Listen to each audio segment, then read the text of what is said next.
après tant d'efforts pour vaincre la variole humaine, l'humanité ne veut pas avoir à faire face à une autre forme de la variole. Voilà ce virus qui était du règne animal, qui apparemment s'habitue aux humains, s'humanise en quelque sorte. Est-ce que vous savez que c'est la même crainte que l'humanité a aujourd'hui vis-à-vis de la grippe aviaire? La grippe aviaire, c'est une grippe qui tue les poulets, essentiellement. Mais lorsqu'on constate que ce même virus commence à infecter les humains, on craint qu'il s'humanise. Et voilà donc que ce monkeypox devient de plus en plus humanisé, puisqu'il arrive à créer des épidémies de plusieurs individus ici en République du Congo.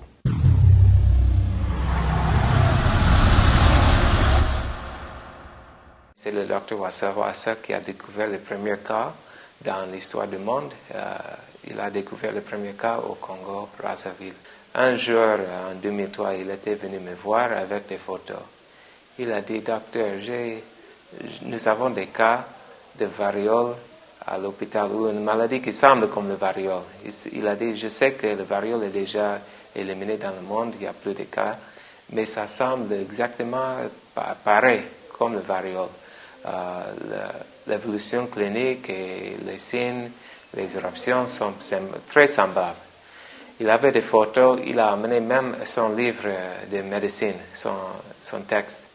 Il m'avait montré une photo de variole à l'époque. C'était une photo de presque la dernière cas de variole.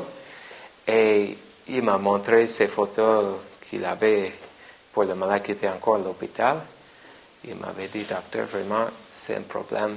Est-ce que vous ne pouvez pas essayer de tomber en contact avec les gens qui peuvent nous aider à dépister cette nouvelle maladie? Parce qu'il a dit, je n'ai jamais vu un tel cas pareil ici à Mfondo. Le monkeypox est une maladie virale. C'est la variole du singe. Cette forme de la variole a été notée chez le singe. Le virus a été isolé pour la première fois chez le singe. Donc on a appelé le virus monkeypox tout simplement parce que c'était un virus qui a été isolé chez le singe. C'est un virus qui donne des symptômes quasiment identiques aux symptômes de la variole. C'est pour ça qu'on appelle ça variole du singe. Malheureusement, les humains sont également capables d'être infectés par ce virus et de développer les mêmes symptômes que ceux de la variole. D'où l'appellation variole du singe, même chez l'homme.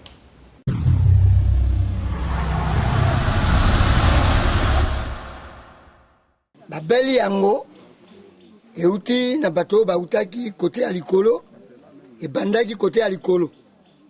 Lokola centre ya l'école ezali awa ya ba réfugiés bano bazako ya kotanga lele bazo sangana baninga e kokutana mpe na baoyo bazali abo.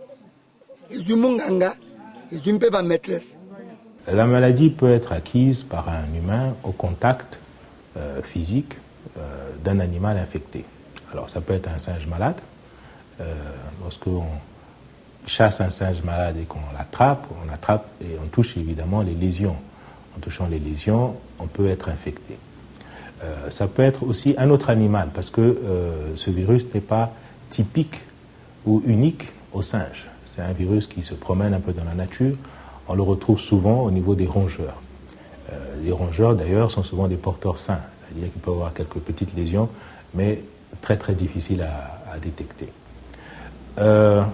Les rongeurs sont un peu intéressants parce que vous savez que les rongeurs, dans nos villages notamment, rentrent dans les cases, etc. Et ils peuvent éternuer ou souffler à proximité d'un humain, endormi par exemple, et en inhalant des petites gouttelettes fines contenant du virus, un humain peut s'infecter.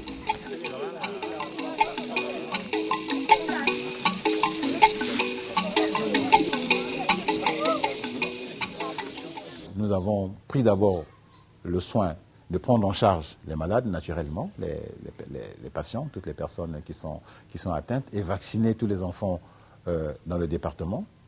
D'autre part, nous sommes en collaboration avec une équipe américaine, le CDC d'Atlanta, pour essayer d'étudier le milieu, étudier également cette condition de transmission entre le singe et l'homme.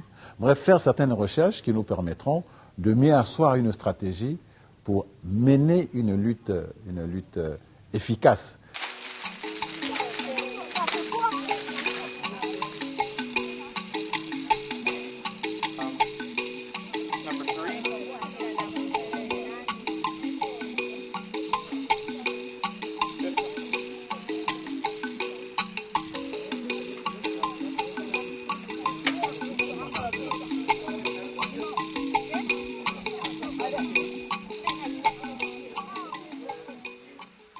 We have not yet found the reservoir of the virus in nature.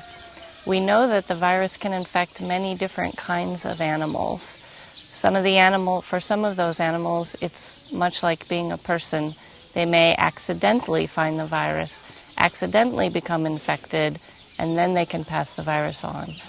But we know that many small rodents, such as Gambian rats and a very small rodent called a dormouse, can become infected with the virus, and that the virus can be shed from the animal in urine and feces, and certainly can be shed from the animal's skin.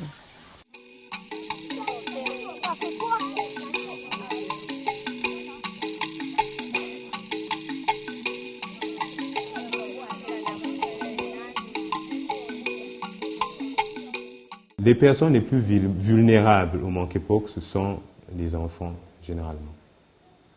Ça s'explique simplement. Ça, vous êtes sans ignorer que les enfants ont une immunité plus faible que celle des adultes et contactent plus facilement le monkeypox que les personnes d'un certain âge. Mais cela ne veut pas dire que les personnes d'une autre tranche d'âge ne peuvent pas être atteintes du monkeypox.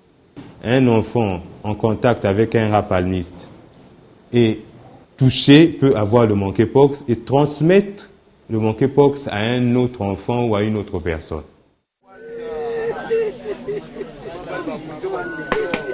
La transmission, disons, directe de la mère au fœtus n'a pas été démontrée. Nous n'avons pas de cas sur lequel nous pouvons nous baser pour affirmer cela. Mais il est clair qu'à partir du moment où vous avez des lésions au niveau d'une femme enceinte, qu'au moment de l'accouchement, ces lésions peuvent être source de virus qui pourraient alors se transmettre par contact physique direct entre la mère et l'enfant. Donc ce n'est pas à écarter. Une autre possibilité, c'est celui de l'allaitement.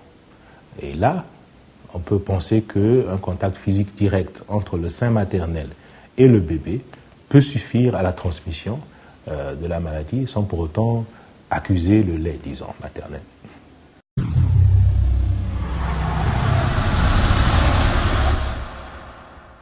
Le monkeypox se caractérise d'abord par une fièvre qui est suivie des boursouflures, c'est-à-dire c'est des excroissances au niveau de la peau. Mais la grande caractéristique du monkeypox, contrairement à la variole ordinaire, c'est que ces boursouflures ne respectent pas la paume de la main et la plante de pied. Et la plupart du temps, c'est peut-être facile à confondre avec le varicelle. Mais la différence entre le pox de singe et le varicelle, c'est que les vésicules sont plus grands.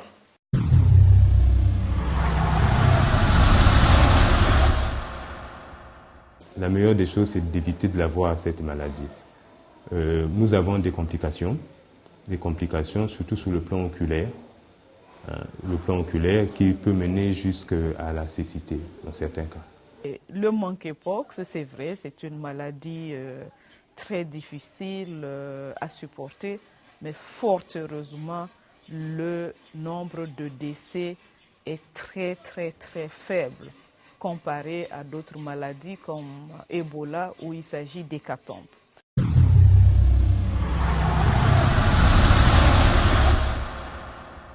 On peut prendre en charge les malades, on peut déjà traiter les lésions, on peut empêcher la surinfection, c'est-à-dire qu'il y ait d'autres microbes qui viennent ajouter déjà au fardeau du patient, notamment par une couverture antimicrobienne, par un traitement de la fièvre. Ceci va soutenir le système immunitaire pour combattre le virus. Maintenant, des traitements qui visent directement le virus, Il y en a très peu.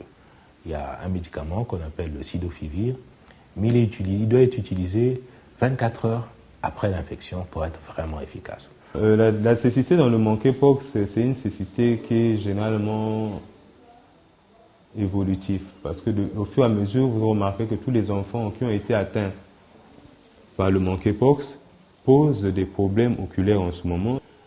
Il y a un suivi ophtalmologique qui se fait sur tous ces enfants.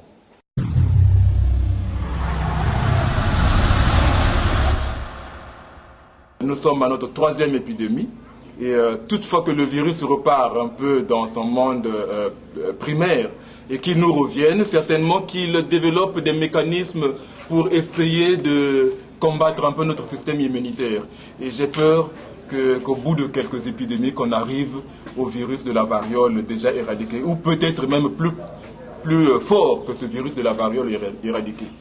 If you think a person has monkeypox, it's important to keep them isolated so they do not give it to other people.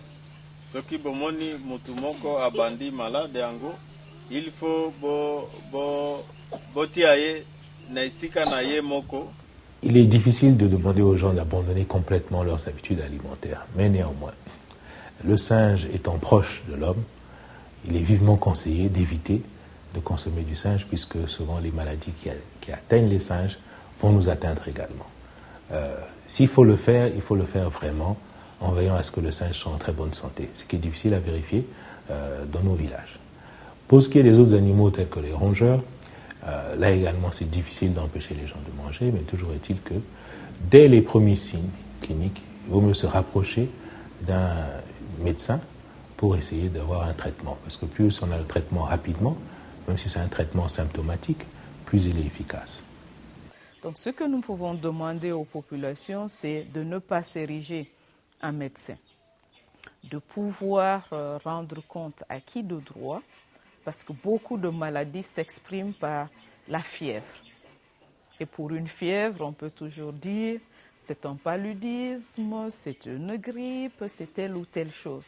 Mais en se référant à la personne formée pour cela, il est possible de faire rapidement un diagnostic et de gérer le problème au bon moment. Et donc c'est le grand message que nous devons lancer aux populations de manière à ce qu'elles fassent confiance à leurs services de santé.